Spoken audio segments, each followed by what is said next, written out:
Ladies and gentlemen, I present to you Crusader Kings 2, also known as CK2, a grand strategy title developed and published by Paradox Interactive. It is the sequel to Crusader Kings, which was released in 2004. Crusader Kings 2 is slated to be released on the 7th of February 2012. Crusader Kings, along with Sengoku, are two games that focus on different aspects of the game when compared with the other strategy games Paradox Interactive has released. For example, Heartsvine, Victoria, and Europa Universalis. Why are those two games different? Well, they revolve around a character, or better said, a dynasty, while the other games mentioned are focused on the countries themselves. Let us go through the various options in the main menu before we actually begin the game. In the options menu, we have the usual settings we can modify in Paradox Interactive strategy games, with a few extra ones, especially related to the camera.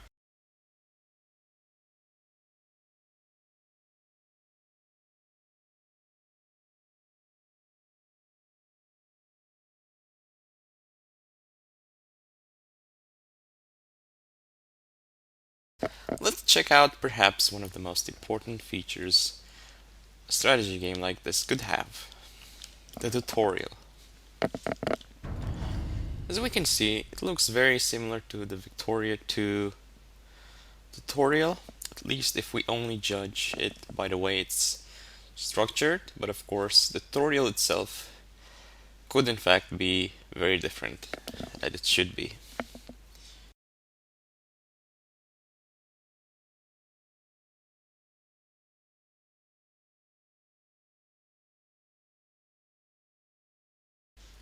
As we move on to the multiplayer section of the game, you can clearly see that not much has changed in here when compared to the previous titles.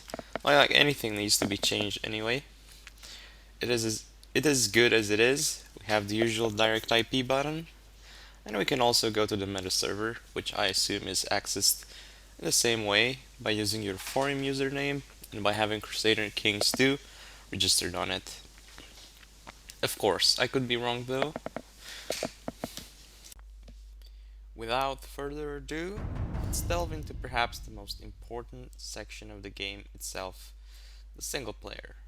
I'm sure that most of the people who buy the game will be playing the single player, as this game should take a lot of time to actually finish, and as such, it's hard to gather the required people to play long sessions with. You can't just get someone to play the game with for like 10 or 20 minutes, because you wouldn't really accomplish much that way. If you really want to play online though, you should check out the forums when the game is released to look for others you can play with, preferably in your time zone, and see if you can find a time that's convenient for everyone. That aside, let's take a look at the options we have right here in the single player section of the game. So we can see we have some bookmarked dates, which are basically starting dates we can choose from. And we'll also get a set of interesting characters we can pick from during that period. And we can also modify the starting date manually by clicking the arrows on top of the screen. We also have some buttons that we can utilize to change the map mode.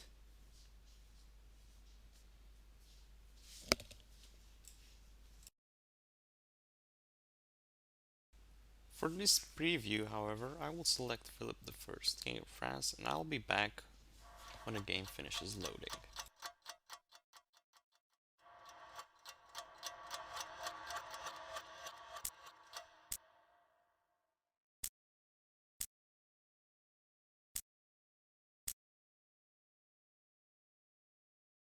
The game is loaded and we're ready to begin.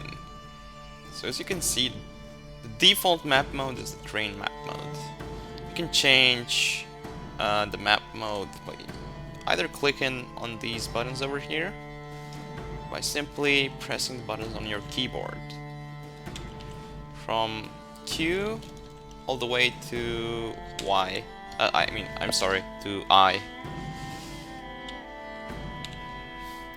So the first one is terrain map mode, and we have independent realms, diplomatic relations, religions, cultures, and some more. And right below that, we have this button over here. It's gonna pop out our message log. If we click it again, it'll go back down. What we can also do is we can hide the map mode like this, pressing this little lock button, or by pressing this little button over here.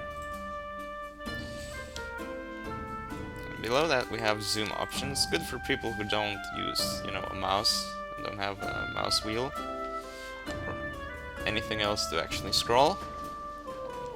Now we have a find tile option. Go to home province, the ledger, with various statistics that our kingdom has or other important information. In the top right we have our wealth, our prestige, our piety, our domestic size, our realm size.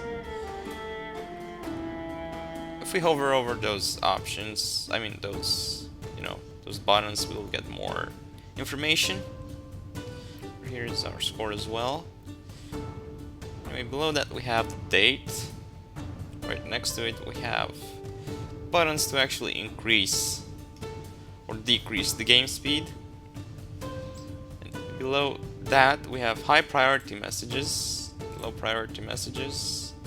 If we hover over this over here, we get a new sort of like thing that pops out, and you can see here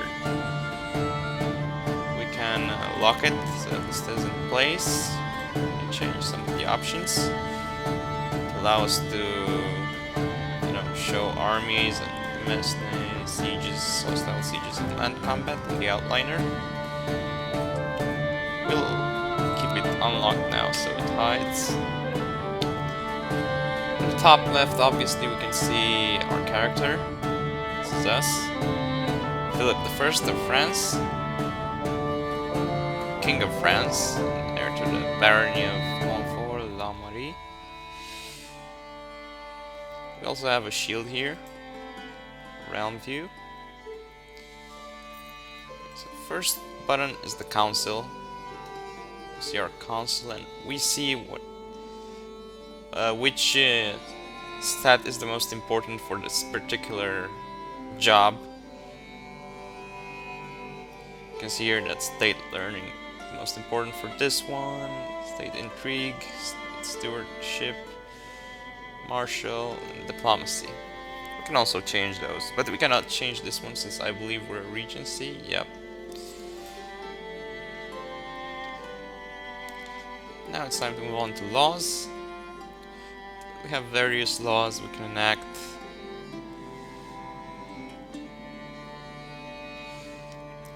It also tells us the conditions we must fulfill to actually start the decision.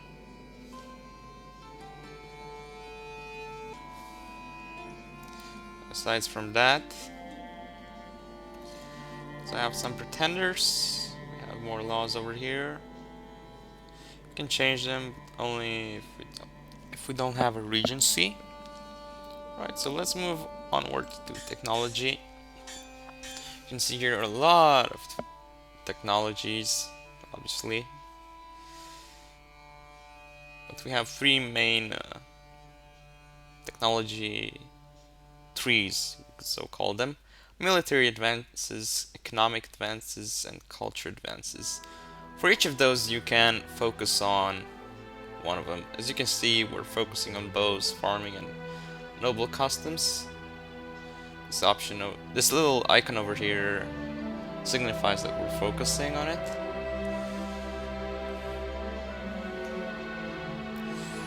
Let's move on to military. Over here we can see a lot of information. out our armies and fleets.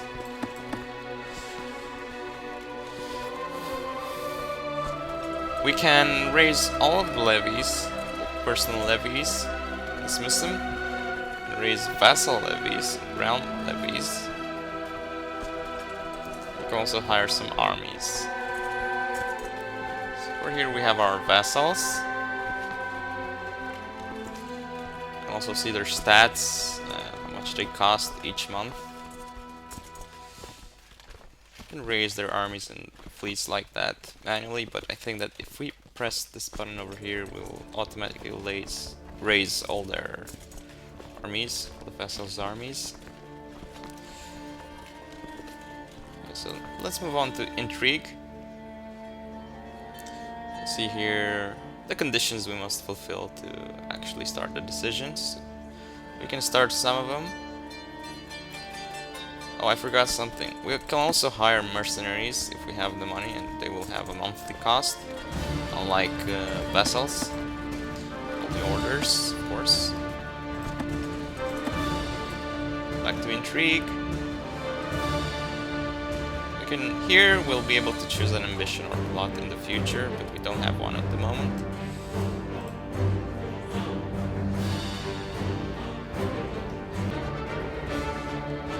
So we have one threat, it's the Duke of Toulouse. So we go to diplomacy, we can arrange a marriage, and we can educate our child, for example, Philip. So we can have Adelaide to become the guardian of Philip I. Also see when our ruler was born over here and some other stats about him.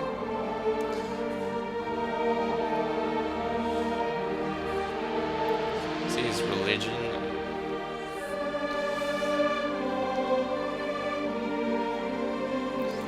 Also click this button over here to send us to a realm view.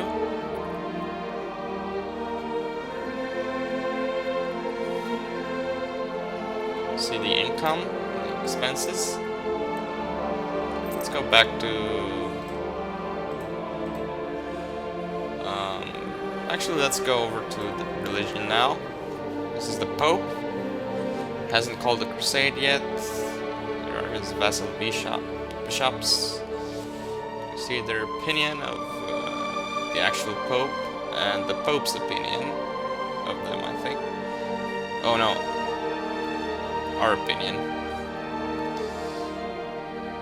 But their opinion of us, actually. And the last button, we can check, if we click it, we can check the actual, how many characters are in the realm. Everywhere, quite many. We can change the settings over here.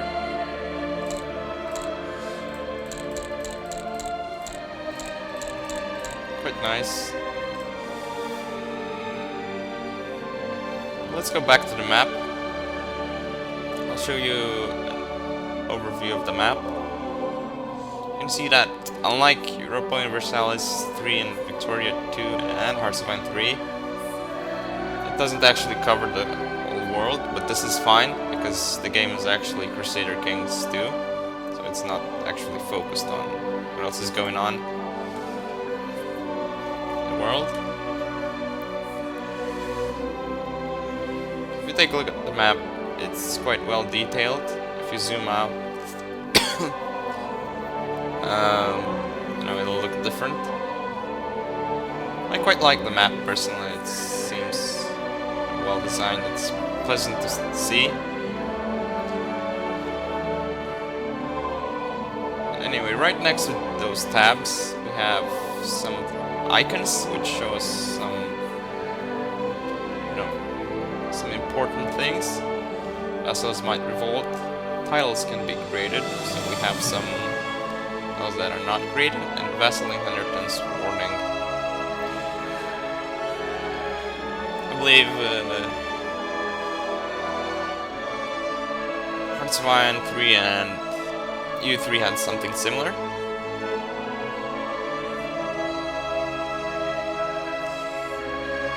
And if, for example, we click on a province of a different nation, then we click on what appears over here, should be able to discuss with them, right-clicking and going to diplomacy. You can declare war, send gifts, assassinate, arrange marriage, and other things, but can't really declare war because we don't have a valid casus belli and he's not independent.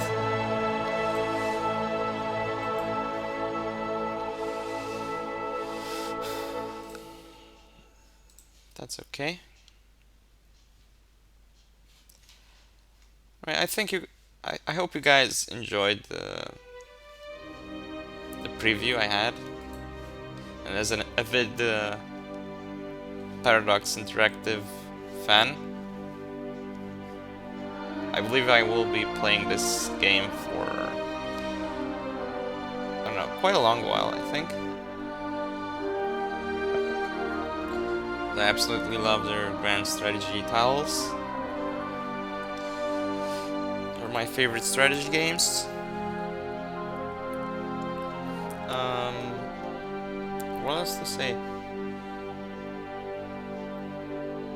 Oh yeah, if you have any questions of the game, you can ask me and I'll see what I can answer, if it's within my power or knowledge. At the moment, I haven't really played the game a lot to know enough about the game. But if you have a question and I can answer it, I'll more than love to answer it. And see you guys later. Hope you enjoyed the preview.